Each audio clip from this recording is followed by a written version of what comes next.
नमस्कार, आप देख रहे प्राइम टीवी। मैं हूं आपके साथ आरती तिवारी। बिहार में चुनावी रण छिड़ चुका है। पहले चरण के प्रचार के लिए अब महज कुछ समय ही बचा है और बीजेपी ने बिहार का किला फतेह करने के लिए अपने सबसे बड़े 3 चेहरे मैदान में उतार दिए हैं। प्रधानमंत्री नरेंद्र मोदी, केंद्रीय गृह मंत्री अमित शाह और यूपी के यशस्वी मुख्यमंत्री योगी आदित्यनाथ। जी हां, बीजेपी के स्टार प्रचारकों की ये तिकड़ी आज बिहार में हुंकार भर रही है। पटना में मेगा रोड शो के बाद आज एक बार फिर से प्रधानमंत्री मोदी प्रचार की कमान संभाल रहे हैं। पार्टी के ये तीनों स्टार प्रचारक अलग अलग राज्य के अलग अलग हिस्सों में जनता से सीधा संवाद करेंगे और बिहार फतेह के लिए बीजेपी के मिशन को ढार देते नजर आएंगे। लेकिन सबसे आपको बताते हैं कि जिस प्रकार से सबसे पहले तो ये जानना जरूरी है कि आज प्रधानमंत्री मोदी कहां प्रचार अभियान को ढार देंगे। जी हां, प्रधानमंत्री मोदी की आज 2 बड़ी जनसभाएं हैं। पहली जनसभा दोपहर 1:45 पर सहरसा में होनी है और जबकि दूसरी कटिहार में दोपहर 3:30 बजे पीएम की जनसभा होनी है। यानी कि पटना में मेगा रोड शो के बाद प्रधानमंत्री मोदी आज प्रचार अभियान की कमान संभालेंगे और पीएम मोदी की पहली जनसभा दोपहर 1:45 पर सहरसा में होगी, जबकि दूसरी बड़ी जनसभा कटिहार में दोपहर 3:30 बजे आयोजित की जाएगी। इन रैलियों में पीएम मोदी बिहार के विकास, रोजगार और बुनियादी ढांचे को लेकर अपनी सरकार की उपलब्धियों का बखान करते नजर आएंगे और अगले कार्यकाल के लिए विकास की गारंटी दोहराएंगे। आपने देखा था इससे पहले आरा में चुनावी रैली को संबोधित किया था प्रधानमंत्री मोदी ने और उस रैली को संबोधित करते हुए महागठबंधन की आतंकी और साथ ही जिस प्रकार से आंतरिक कला है उस पर प्रहार करते हुए नजर आए। उन्होंने ये दावा ठोका था कि राजद और कांग्रेस के बीच अच्छे संबंध नहीं है और राजद ने कांग्रेस की कनपटी पर कट्टा रखकर तेजस्वी को मुख्यमंत्री का चेहरा बनाने की बात कही है। और इसको लेकर जैसे ही प्रधानमंत्री मोदी का यह बयान आता है कि तेजस्वी यादव को सीएम पद का उम्मीदवार घोषित जबरदस्ती कान पर कट्टा लगवा के करवाया था और उस पर अब सियासत चरम पर है। पीएम ने कहा था कि कांग्रेस कभी नहीं चाहती थी कि राजद नेता को सीएम फेस बनाया जाए, लेकिन राजद ने जबरन ये फैसला थोप दिया। प्रधानमंत्री को सुनिए। आज विकसित बिहार के संकल्प के साथ पूरा एनडीए एकजुट होकर आगे बढ़ रहा है। वहीं दूसरी तरफ कांग्रेस और आरजेडी में घमासान मचा हुआ है। मैं आपको एक अंदर की बात बता रहा हूं।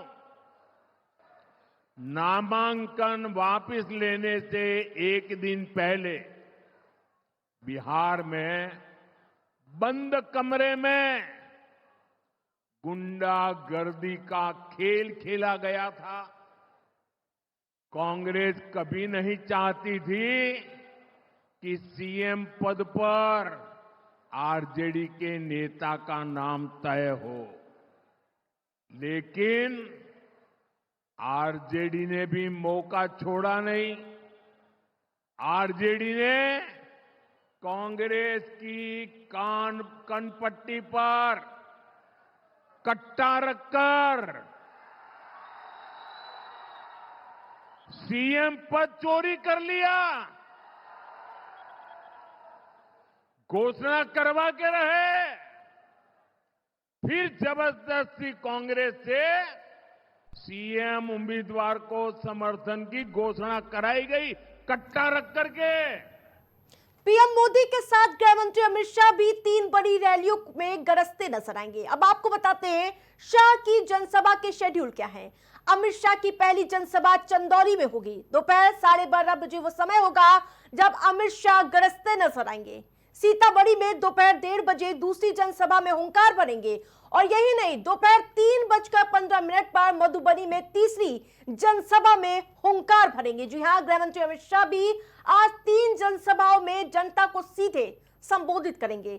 शाह की पहली जनसभा दोपहर 12:30 बजे चंदौली में होगी और इसके बाद 1:30 बजे सीतामढ़ी और 3:15 पर मधुबनी में वे बीजेपी कार्यकर्ताओं में जोश भरते नजर आएंगे। इससे पहले अमित शाह ने वैशाली में हुंकार भरते हुए कहा, अगर लालू यादव का बेटा गलती से सीएम बन गया तो बिहार में 3 नए मंत्री बनेंगे।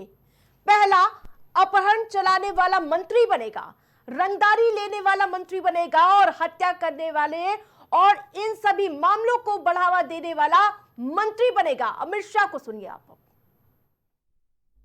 यहां पर गोपालगंज के डीएम कृष्णैया की पीट पीट कर हत्या की गई। अगर फिर से लालू के बेटे सीएम बनते हैं तो बिहार में 3 नए मंत्रालय खुलेंगे।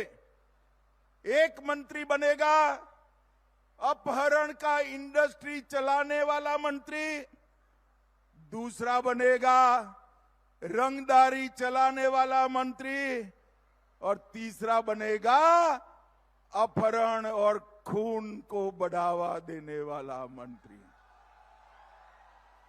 और अगर आपने नीतीश जी और मोदी जी के नेतृत्व में सरकार बनाई तो बाढ़ मुक्त बिहार के लिए मंत्रालय बनाया जाएगा।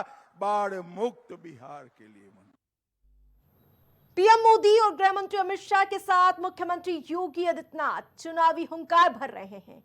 योगी की हुंकार दरभंगा में हो चुकी है। उन्होंने सीधा विपक्षी दलों पर निशाना साधा। इसके अलावा मुजफ्फरपुर, सिवान, पटना में प्रचार करते आपको आज देखने को मिलेंगे मुख्यमंत्री योगी आदित्यनाथ। मुजफ्फरपुर में 12:40 पर, सिवान में दोपहर 2 बजे, जबकि पटना में 3:30 बजे जनता से सीधा संवाद करेंगे। यूपी के मुख्यमंत्री योगी आदित्यनाथ आज बिहार में गरजने को तैयार हैं। वे दरभंगा में आज अपना मैसेज दे चुके हैं कि इस बार आज जो प्रचार है वो बेहतरीन धुआंधार होने वाला है, क्योंकि मुजफ्फरपुर, सिवान और पटना में भी मुख्यमंत्री की रैलियां शेड्यूल हैं। और इसके अलावा योगी की रैलियां मुजफ्फरपुर में 12:40 पर होगी, सिवान में 2 बजे, पटना में 3:30 बजे होंगी जनसभाएं मुख्यमंत्री की, जहां वे जनता से सीधा संवाद साधेंगे। विपक्षी दलों पर सीएम योगी की बड़ी जुबान और जुबानी हमला साफ तौर पर देखने को मिला, जहां दरभंगा में हुंकार भरते हुए उन्होंने कहा कि सपा ने अयोध्या में राम भक्तों पर गोलियां चलवाई थी, समाजवादी पार्टी ने अयोध्या को लहूलुहान किया था। गांधी जी के 3 बंदर थे, वैसे इंडी गठबंधन के 3 बंदर हैं, पप्पू, टप्पू और अप्पू। नामकरण भी किया मुख्यमंत्री ने। ये 3 बंदर हैं। पप्पू सच बोल नहीं सकता, टप्पू अच्छा देख नहीं सकता, मुख्यमंत्री ने कहा अप्पू सच सुन नहीं सकता है। राहुल गांधी बाहर जाते हैं तो भारत के खिलाफ बोलते हैं। 3 बंदरों की जोड़ी बिहार की सुरक्षा में सेंध लगा रही है। धमाकेदार बयान सुनिए मुख्यमंत्री का। बहन और भाइयों, आपने गांधी जी के 3 बंदरों के बारे में सुना होगा। गांधी जी के 3 बंदर थे। गांधी जी ने तो उनको उपदेश दिया था, बुरा मत देखो, बुरा मत सुनो और बुरा मत बोलो। लेकिन आज इंडी गठबंधन के 3 और बंदर आ गए। ये 3 बंदर पप्पू, टप्पू और अप्पू के नाम पर